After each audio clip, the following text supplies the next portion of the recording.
السلام علیکم ورحمۃ اللہ وبرکاتہ۔ وعلیکم السلام ورحمۃ اللہ۔ نحمده ونصلي ونسلم على حبيبه الكريم الأمين العزيز الرؤوف الرحيم وعلى آله وأصحابه الأفضلين الأكرمين أجمعين، أما بعد، فأعوذ بالله من الشيطان الرجيم، بسم الله الرحمن الرحيم الرحمن الرحيم، صدق اللہ العظیم۔ حصول برکت کے لیے درود شریف پڑھ لیجیے۔ اللہم صل وسلم وبارک علی سیدنا و شفیعنا و حبیبنا و مولانا محمد المعظم الجود والکرم وعلی آلہ الکرام وجہ الکریم وآلہ واصحابہ وبارک وسلم صلاۃ و سلام علیک یا حبیبی یا سیدی یا رسول اللہ صلی اللہ تعالی علیہ وسلم۔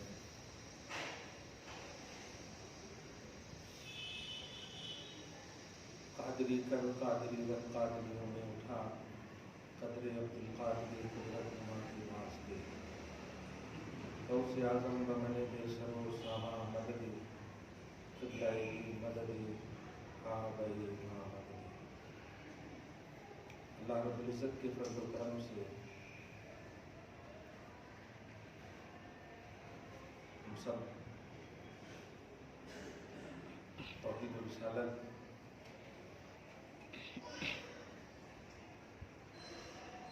کے آئینے میں خدا کی توفیق سے زندگی گزار رہے ہیں۔ اللہ سبحانہ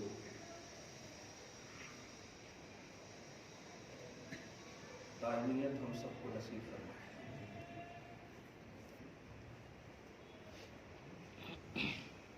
قرآن پاک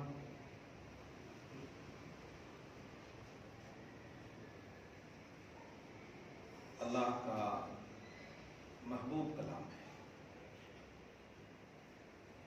قرآن پاک اللہ کا اہم اور رشد و ہدایت کے بعد میں آخری کلام ہے۔ اللہ کا کرم، اللہ کا فضل، اللہ کا رحم صبح قیامت تک خلق پر نازل ہوتا رہے گا، لیکن قرآن پاک کلام الہی اس لیے بھی اب نہیں نازل ہوگا کہ وہ محبوب اعظم محمد عربی صلی اللہ تعالی علیہ وسلم اللہ کے آخری نبی ہیں۔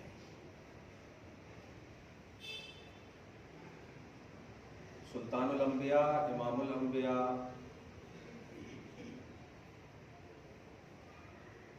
افضل الانبیاء، سید الانبیاء والمرسلین علیہ التحیۃ والتسلیم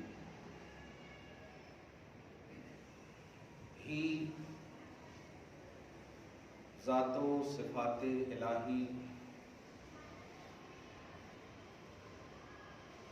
کو خلق میں، امت میں سمجھانے کے لیے بھیجے گئے۔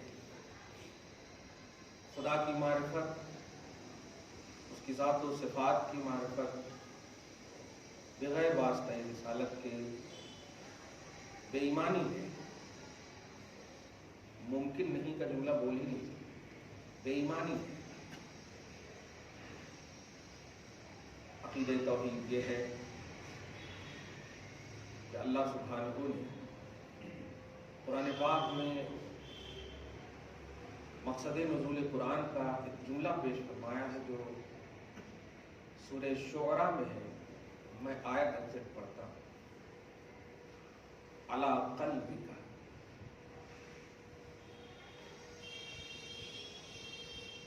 مطلب عوام کا خیال نہ ہونا تو دل چاہتا ہے کہ ایک دم اس پر بھی ایک کتاب ہے، لیکن لفظ سے لفظ سن کر کے ہی لوگ یہ ہو جائیں۔ علی قلبک، اس کا معنی ہے آپ کے قلب پر۔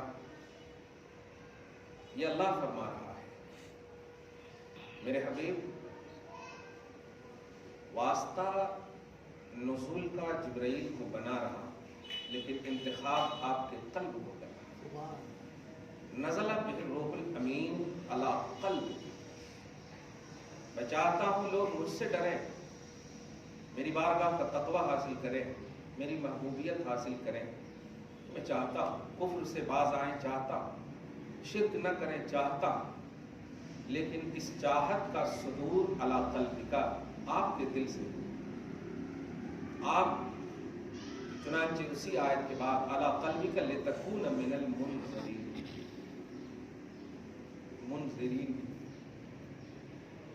آپ کے دل پر میں نے اسے نازل کیا ہے تاکہ آپ ڈرائیں۔ کیا بات ہے! حضور کی شان، حضور کی صفت ہے بشیرا و نذیرا۔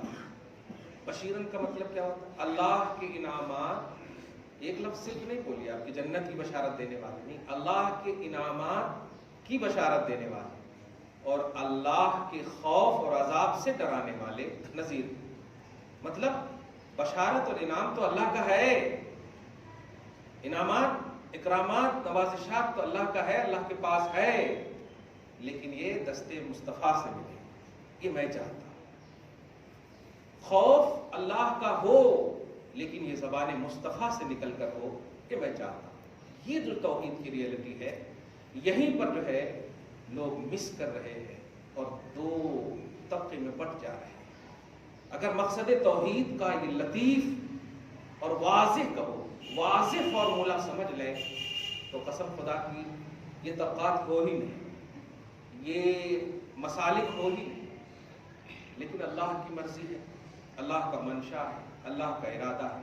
اللہ پاک نے ہمیں علی قلبک کے عنوان والی جماعت میں رکھا ہے، الحمدللہ، کہ ہم واسطہ رسالت محمدی ہی سے توحید کا کانسیپٹ سمجھنے کی اس لیے کوشش کرتے ہیں کہ خود اللہ پاک نے ہمیں یہ قرآن پاک میں زبان مصطفیٰ دونوں سے فرمایا۔ اسی لیے آپ دیکھیں سورہ انعام کی آیت نمبر 33 میں آپ دیکھیں کہ کفار بھی، کفار سے مراد آپ دیکھیں اس تفسیر میں ابو جہل بھی لفظ اللہ کا نام لیتا تھا، اور نام لفظ اللہ، جملے پہ غور کر رہے ہیں، جو کلام مطلب کلمہ میں داخل ہے، لا الہ الا اللہ، معبود نہیں، الا اللہ میں لفظ اللہ، اللہ کے سوا کوئی معبود نہیں۔ الہ اگر لیتا نا، یہ قسم ہے الہ کی کہ محمد سچے ہیں، الہ بولتے تو ہو سکتا ہے کہ وہ اپنے معبود کی بات کر رہا ہو، لیکن لفظ اللہ صرف خدائے وحدہ لا شریک، جس کا انٹروڈکشن محمد رسول اللہ نے کروایا وہی ہے۔ لیکن ابو جہل کے اس لفظ اللہ کہنے کو اللہ پاک نے قبول کیوں نہیں کیا؟ یہ ہے پلس پوائنٹ۔ اللہ کہا اس نے بھی، منافقین عرب بھی کہتے تھے، ہم گواہی دیتے ہیں، قرآن پاک گواہ ہے، وَمِنَ النَّاسِ مَن يَقُولُ آمَنَّا بِاللَّهِ وَبِالْيَوْمِ الْآخِرِ، ہم اللہ اور یوم آخرت پر ایمان رکھتے ہیں، یہ ہمارا ایمان ہے، لیکن اللہ فرماتا وَمَا هُم بِمُؤْمِنِينَ، یہ ایمان والے نہیں ہیں۔ یہ اللہ اور یوم آخرت پر ایمان رکھنے والے بھی مومن نہیں ہیں۔ کیوں نہیں ہے؟ اس لیے کہ زبان محمدی والا یہ ایمان نہیں ہے، واسطہ رسالت محمدی والا ایمان نہیں ہے، یہ اپنے سینس اور اپنی تھنکنگ سے میں والا ایمان ہے، اور یہ معتبر نہیں ہے۔ ساری میعیت کو باب ایمان میں تابع مصطفیٰ کر دینے کا نام ایمان ہے۔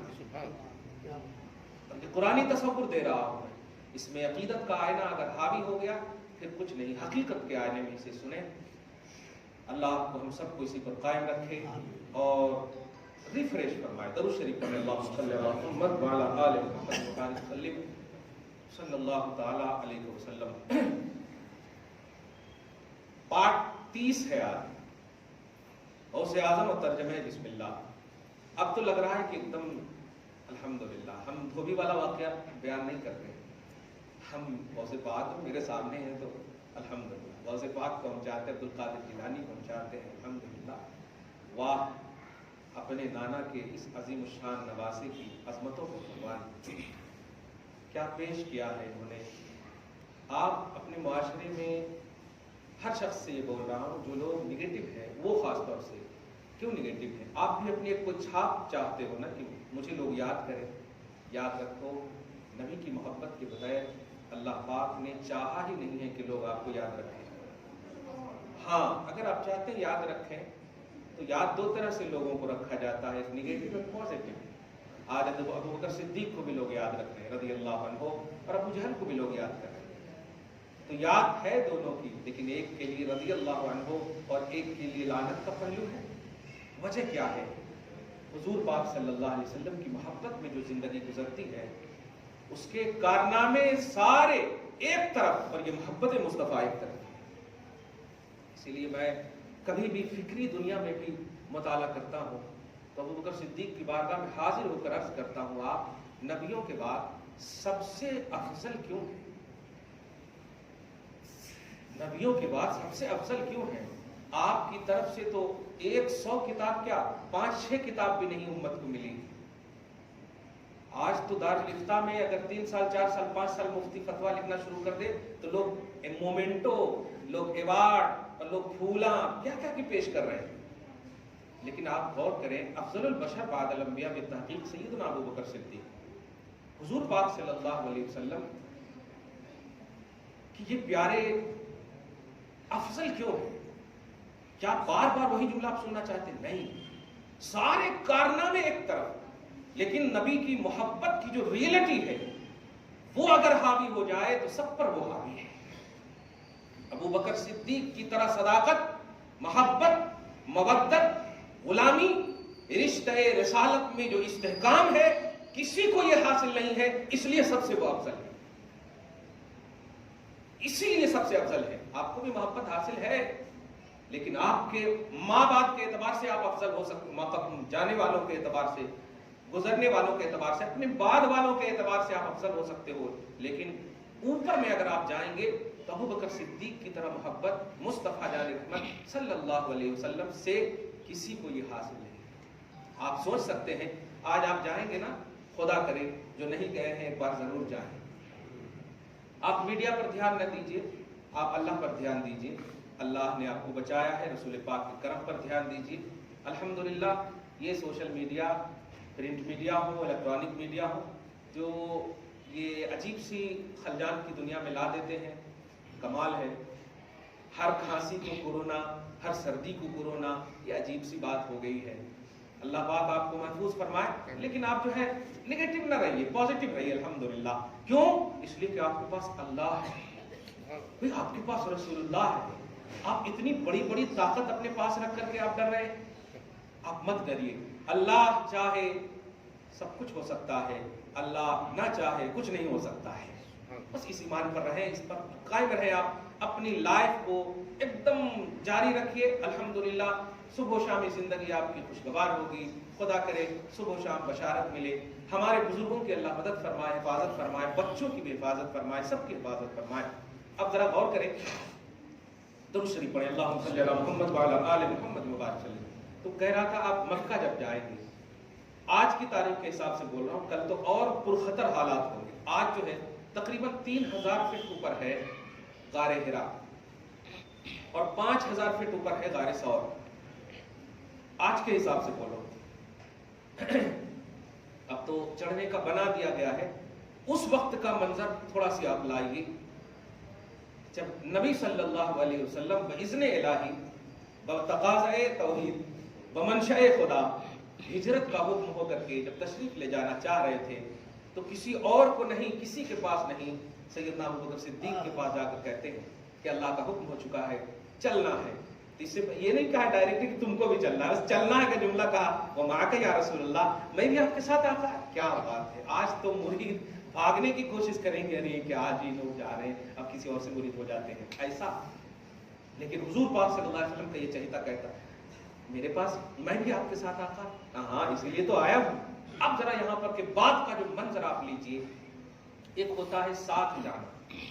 لوگ حضور حضرت ابو بکر صدیق کی صحبت اور صحابیت کے عنوان کو تو قرآن پاک کی سورہ توبہ کی آیت نمبر 40 سے پیش کرتے ہیں، لیکن اس صحبت میں جو صداقت ہے، اس صحبت میں جو مطلب گہرائی ہے، اس صحبت میں جو گہرائی ہے، صحابیت تو دیہات کے بھی اس صحابی کو حاصل ہے جو ایک لمحے کے لیے دیکھ لیے اور ایمان پر خاتمہ ہو گیا، ایمان پر خاتمہ ہو گیا۔ لیکن ابو بکر صدیق کی صحابیت میں جو صداقت ہے، جو گہرائی اور گہرائی ہے، اور جو چیز افضل البشر بعد الانبیاء انہیں بناتی ہے، وہ چیز کیا ہے؟ ذرا غور کیجئے گا کہ ہجرت کا وہ باپ، ساتھ بھی اگر چلے جاتے تو ایک سپورٹر کے حساب سے ایک صاحب کے حساب سے، ایک ساتھ ہونے کے حساب سے ایک بڑا عنوان بنتا کہ ہاں جب سب چھوڑ دیے تو ابوبکر صدیق ساتھ چلے، لیکن ساتھ نہیں، سنیے آپ، نبی اعظم صلی اللہ علیہ وسلم ظاہری طور پر بتغاض بشری بیمار بھی نہیں ہے، مرض نے آپ کا قدم بھی نہیں چوما ہے، مگر حضرت سیدنا ابوبکر صدیق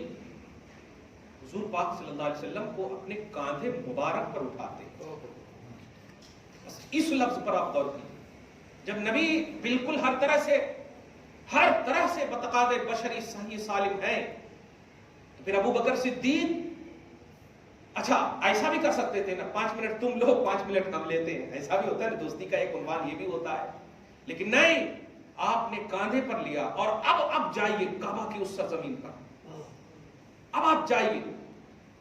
مطاف کے بعد ایک راستہ کیسا بن گیا ہے پتہ نہیں، ہر دن ایک نیا بنتا نا وہاں، ہاں باب عبدالعزیز کے بعد جو ایک راستہ ہے ڈائریکٹ مینا کی طرف جاتا، اور اسی کی طرف جانے والا ایک راستہ ہے غور ثور کی طرف بھی جاتا، غور ثور وہاں جانا ہے۔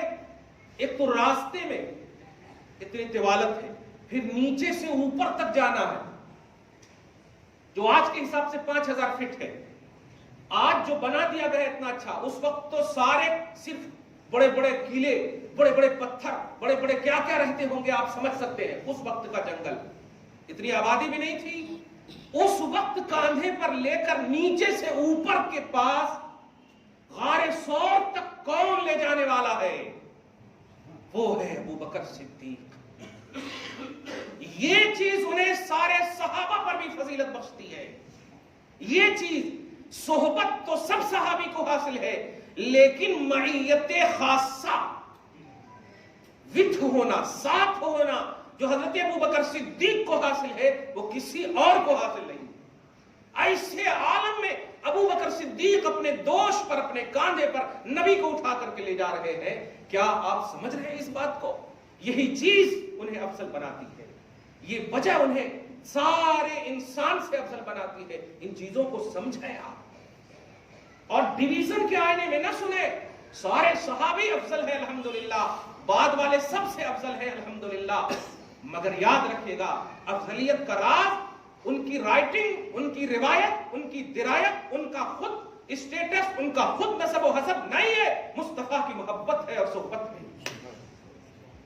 کس قبیلے سے تعلق رکھنے والے یہ نہیں دیکھا جا رہا ہے، یہ دیکھا جا رہا ہے کہ رشتہ مصطفیٰ کیسا ہے، صحبت مصطفیٰ حاصل ہے انہیں، بس ختم، یہ چیز سے ممتاز کرتی ہے۔ اب ذرا میں اس آئینے میں توحید کا وہ کانسیپٹ بتانے جا رہا ہوں کہ آج لوگ جو ریجیکٹ کر رہے ہیں 1400 سال پہلے کے لوگوں کو یا ہمارے اوپر والوں کو، یہ ریجیکٹ کر کے کیا تم اپنی چھاپ بنانا چاہتے ہو؟ نہیں، اگر چھاپ بنانا چاہتے ہو پازیٹو تو نبی سے محبت کر لو اور سارے محبوبان الہ کے حوالے سے زندگی کاٹو، کارناموں کی بنیاد پر نہیں، رشتہ غلامی کی بنیاد پر۔ ویسے کرنے کی کوئی کتاب نظر نہیں آئی، لیکن عشق اور محبت کا معیار قربان ہے۔ نبی صلی اللہ علیہ وسلم فخر کریں، اور نبی کا فخر کتنا سرمایہ افتخار امت ہے۔ نبی فخر کریں، عمر کو بھیجیں، علی کو بھیجیں، وہ عمر جن سے شیطان ڈرے، وہ علی جو باب العلم ہے، فاتح خیبر شکن ہے، ان کو بھیجیں اور کہیں کہ جا کر کہنا میرے اس عاشق سے کہ میری امت کے لیے دعا کرے۔ اس عاشق سے یہ وجہ دعا کیا ہے؟ امت کے لیے دعا کی گزارش کی وجہ عمر سے افضلیت نہیں ہے، محبت ہے۔ اس محبت کو سمجھیے، اس محبت کو سمجھیے۔ میرا اویس میری محبت میں گم ہے، اور یہ گم ہونا ہی میرے خدا کو بہت پسند ہے۔ جاؤ عمر، مل جائیں تو تم بھی مغفرت کی دعا کروانا۔ صحیح مسلم کی حدیث ہے۔ تم 7563 حدیث کو لے کر امام بخاری کو اتنا ہائی لائٹ کرنے کی کوشش کر رہے ہو، کبھی اویس قرنی کا عنوان بھی لاؤ امت میں، کبھی حضرت ابوبکر صدیق کا وہ منظر لاؤ امت میں۔ کوئی کتاب نہیں ہے امام بخاری کی عظمتیں اویس قرنی کی ساری عظمتوں کو ایک طرف نہیں، آخری عظمت کا حصہ بھی نہیں بن سکتی ہے۔ وہ مقام ہے حضرت اویس قرنی، یہ مقام، مرتبہ، یہ حضرت امام بخاری کی بھی عظمتوں کا راز کتاب بخاری نہیں ہے، عشق مصطفیٰ ہے، محبت مصطفیٰ ہے۔ آپ پوری کتاب کو دیکھ لیں، سب سے پہلی حدیث جب وہ لکھتے ہیں تو کوئی نماز کی روایت نہیں پیش کر رہے ہیں، کوئی حج اور زکات کی روایت نہیں پیش کر رہے ہیں، عقیدہ دے رہے ہیں اور کہتے ہیں اے عمل کی دنیا میں بسنے والو، حسن نیت اور حسن عقیدہ صحیح کر لینا۔ انما الاعمال بالنیات، عمل کا سارا مدار نیتوں اور عقیدوں پر ہے، اگر نیت اور عقیدہ صحیح ہے تب عمل صحیح ہے۔ دیکھا آپ نے، یہ امام بخاری ہے۔ رفع یدین یہ بات کا عنوان ہے، قرأت خلف الامام یہ بات کا عنوان ہے۔ کبھی عقیدے اور نیتوں کا عنوان لاؤ، بخاری ہی کے حوالے سے لاؤ۔ نہیں سمجھا ہے تم نے بخاری کے تقاضے کو، نہیں سمجھا تم نے صحیح بخاری کے لکھنے کے راز کو، نہیں سمجھا ان کی مقبولیت تامہ اور عامہ کو۔ ان کی مقبولیت تامہ اور عامہ کا راز رشتہ غلامی مصطفیٰ ہے، اللہ کے رسول سے جو رشتہ ہے یہ چیز ہے۔ اسی لیے تو آواز آتی تھی نا بار بار، بخاری اسے لکھ دو، یہ صحیح حدیث ہے، یہ صحیح حدیث ہے۔ وہ نہیں تلاشتے تھے کہ کس نے روایت کیا، کس نے روایت کی، راوی کو نہیں تلاشتے تھے، مروی عنہ جن سے روایت ہے ان کی زبان کا انتظار کرتے تھے، یعنی جو حدیث ہے وہ حدیث والے مصطفیٰ کا انتظار کرتے تھے۔ آج ہم روایتوں کو ابن حجر نے یہ کہا، ابن کثیر نے یہ کہا، اسقلانی نے یہ کہا، حیثمی نے یہ کہا، حافظ زئی نے یہ کہا، البانی نے یہ کہا، انہوں نے یہ کہا، انہوں نے اس کے بعد کہتے ہیں دنیا جب کہہ رہے ہیں تو یہ اوتھنٹک ہے۔ اوتھنٹک تلاشنا ہو مصطفیٰ کے قدم میں آؤ، آواز آئے گی یہ اوتھنٹک ہے، نبی کی غلامی میں آؤ، 2 رکعت نفل پڑھ کر کے استخارہ کرو، یقین جانو آواز آئے گی یہ حدیث صحیح ہے، یہ روایت صحیح ہے، یہ بات صحیح ہے۔ آؤ تم عوام کو لے کر کے صحت کا فتویٰ، میں انکار نہیں کر رہا ہوں، یہ بھی ہے ایک سلیبس، لیکن جو مس گائیڈنگ ہو رہی ہے امت میں ویسا مت کرو مسلمانوں، ویسا مت کرو۔ نعرے تو قرآن میں بھی لگائے گئے، نعرے تو قرآن میں بھی لگانے والوں کے ذکر کیے گئے، آمنا باللہ، I am very very Muslim، I am very very مومن، تو اللہ پاک ویری ویری مومن یہ تمہارا جملہ ہے، مومن تو وہ ہوتا ہے جس کو میں کہوں مومن، کیا بات ہے۔ یا ایھا الذین آمنوا، ایک بھی خدا کی قسم عرب کا کوئی فرد مخاطب نہیں ہے، سب مدینے والے مخاطب ہیں، سبحان اللہ۔ یا ایھا الذین آمنوا جانتے ہیں یہ خطاب کس سے ہے؟ یا ایھا الناس یہ مکہ والوں سے خطاب ہے، اور یا ایھا الذین آمنوا مدینہ والوں سے خطاب ہے۔ آپ سمجھ رہے ہیں؟ طیبہ صحیح افضل، مکہ ہی بڑا زاہد، ہم عشق کے بندے ہیں، کیوں بات بڑھائی ہے، کیوں بات بڑھائی؟ ہم پیار کریں کعبہ سے لیکن وجہ پیار مصطفیٰ ہے۔ اگر آج بھی قبلہ اول کی طرف مصطفیٰ نماز کنٹینیو پڑھے ہوتے تو آج بھی ہمارا قبلہ وہی ہوتا، کیونکہ نماز ہمیں ڈائریکٹ پڑھنے کا حکم نہیں ہے، مصطفیٰ نے جو شرائط کے ساتھ پڑھنے کا ہے، جس انداز میں پڑھنے کا ہے، جیسے پڑھنے کا ہے ویسے پڑھنے کا نام نماز ہے، اپنے من سے پڑھنے کا نام نماز نہیں ہے۔ نبی نے کہہ دیا میری رضا کعبہ ہے، اس لیے اپنا پوائنٹ نماز کا بدل ڈال، کیا بات۔ اللہ پاک نے بھی کہہ دیا کہ جب کہہ دیا میرے حبیب نے تو کہہ دیا تو کہہ دیا، فولی وجہک شطر المسجد الحرام، چلو مسجد حرام کی طرف چہرہ پھیر لو، کیسے بھی حالت میں ہو، نماز میں بھی ہو تو چہرہ پھیر لو، حکم مصطفیٰ ہے، مصطفیٰ کی رضا ہے۔ ان باتوں کو سمجھیے، آپ قرآن پاک کو سمجھیے۔ میں زندگی کم پایا، آپ نے زندگی کم پایا، افسوسناک بات ہے، ان زندگیوں میں بھی مقصد توحید نظر نہیں آتا، توحید کا منشا نظر نہیں آتا۔ کیا آپ لے جاؤ گے؟ بتاؤ آپ کیا لے جاؤ گے؟ اچھا آپ بتائیں ذرا سی کہ حوض کوثر صحیح ہے، انا اعطیناک الکوثر عام مفہوم بھی لے، حوض کوثر کا عنوان صحیح ہے، میزان کا عنوان صحیح ہے، حشر کا عنوان صحیح ہے، بالکل صحیح ہے۔ سارے انبیاء و مرسلین ایک طرف، محمد رسول اللہ ایک طرف، کوئی بھی امتی کسی بھی نبی سے افضل نہیں۔ ابو بکر صدیق کی بھی افضلیت کا راز ابھی بتایا میں نے، کس اعتبار سے بتایا؟ بعد الانبیاء، وہ افضل ہیں لیکن بعد الانبیاء افضل ہیں، نبیوں کے بعد کا مطلب آدم سے لے کر عیسیٰ علیہ السلام تک، نان فیمس نبی ذوالکفل، یسع، یوشع، یہ سب جو نان فیمس نبی بولے، ان سے بھی یہ بھی افضل ہے حضرت ابوبکر صدیق سے، ان سے بھی افضل نہیں ہے ابوبکر صدیق امتی ہونے کی وجہ سے۔ ابوبکر نبی نہیں ہے، امتی ہے، پوائنٹ نوٹ کیجئے گا۔ اب ذرا بتائیے، سارے بشر ہیں آپ کامن، ہم سب کامن بشر ہیں، صحابہ کا کی عظمتوں کا مطلب چیپٹر کلوز ہو گیا، اب کوئی صحابی بھی نہیں بن سکتا، ایک مطلب ایک دم نیچے، سب سے نیچے، نان فیمس، یہ جملہ ٹھیک ہے، جس طرح نبیوں کے حوالے سے کہا میں نے، اسی صحابہ کرام میں جو سب سے لاسٹ صحابی ہیں، جو بالکل مشہور نہیں ہے، ان کی طرح کوئی بھی غیر صحابی نہیں ہو سکتا، کوئی بھی غیر صحابی نہیں ہو سکتا۔ اب ذرا غور کیجئے، آپ 1400 سال کے بعد سب کو جانا ہے مر کر، کلیئر بات ہے؟ کسی نبی کی امتی کو، کسی بھی نبی کی امت کو یہ شرف نہیں ہے، نوٹ کیجئے گا، جو بڑی اہم بات بول رہا ہوں نکل گیا ہے غوث پاک کے فیضان سے، یہ شرف حاصل نہیں ہے کہ انتقال کرنے کے بعد جب وہ قبر میں جائیں تو اس کا نبی آئے، کسی بھی نبی کو یہ شرف نہیں ہے کہ اس کا نبی آئے، کسی بھی نبی، بار بار بول رہا ہوں، کسی بھی نبی کو یہ شرف حاصل نہیں ہے کہ اس کی امتی کا انتقال ہو جائے تو قبر میں آئے، یہ محمد کو شرف ہے۔ کچھ سمجھو یار، قسم خدا کی، کس کے لیے اللہ پاک نے ایسا کیا ہے؟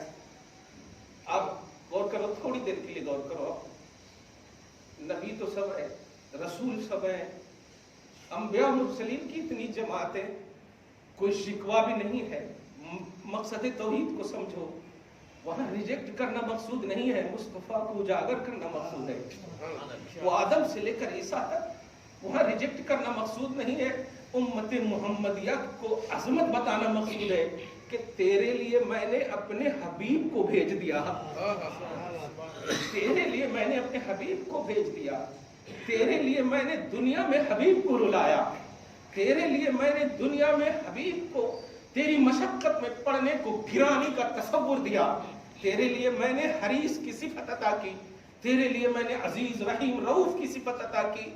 اے امت، تو اس نبی پر نقص کا عنوان لا رہا ہے، اے امت، اور پھر عالم کہلا رہا ہے، اور پھر تو معلم کہلا رہا ہے، اور تفہیم القرآن کا عنوان دے رہا ہے امت کو، فہم قرآن کا عنوان دے رہا ہے امت کو۔ سوچ تو جب نبی کے کسی بھی نبی کے برابر نہیں صحابی ہو سکتے، تو محض امتی ہے، شرف تو سمجھ۔ میں چاہتا تو عیسیٰ علیہ السلام کو بھی اٹھا لیا تھا نا اوپر، اپنے محبوب کو اٹھا لیتا، نہیں بھیجتا، لیکن نہیں، میں نے دیکھا کہ میرا محبوب تمہیں چاہتا ہے، میں نے دیکھا کہ میرا محبوب تمہیں چاہتا ہے، میں اپنے محبوب کی چاہت توحید کا، دیکھیے گا، خدا جو سارے جہان کا رب ہے، مالک ہے، خالق ہے، قہار، جبار، قدرت والا ہے، وہ چاہتا تو سارے نبیوں کے برابر ایکول نظریے کے ساتھ محمد کو بھی رکھتا، لیکن اللہ پاک کی قدرت کا شاہکار ہے محمد صلی اللہ علیہ وسلم، اللہ پاک کے فیض و کرم کے شاہکار ہے محمد۔ میں چاہتا، میری قدرت ہے، لیکن میں یہ بھی چاہتا ہوں کہ میرا حبیب کیا چاہتا ہے، میں یہ بھی چاہتا ہوں میرا حبیب کیا چاہتا ہے۔ میرے حبیب تم چاہتے ہو نا اپنی امت کو، اور میں نے سارے جہان کے لیے تمہیں رحمت بنایا ہے، میں نے 63 سال کی عمر پاک عطا کی، ہر شعبہ حیات میں ایک سیکنڈ بھی میں نے نہیں دیکھا کہ تم نے امت کو یاد نہ کیا ہو۔ 63 سال ظاہری طور پر دی، ہر لمحہ تم نے امت کو یاد کیا، میں قبر میں کیسے تیری امت کو اکیلا چھوڑ سکتا ہوں؟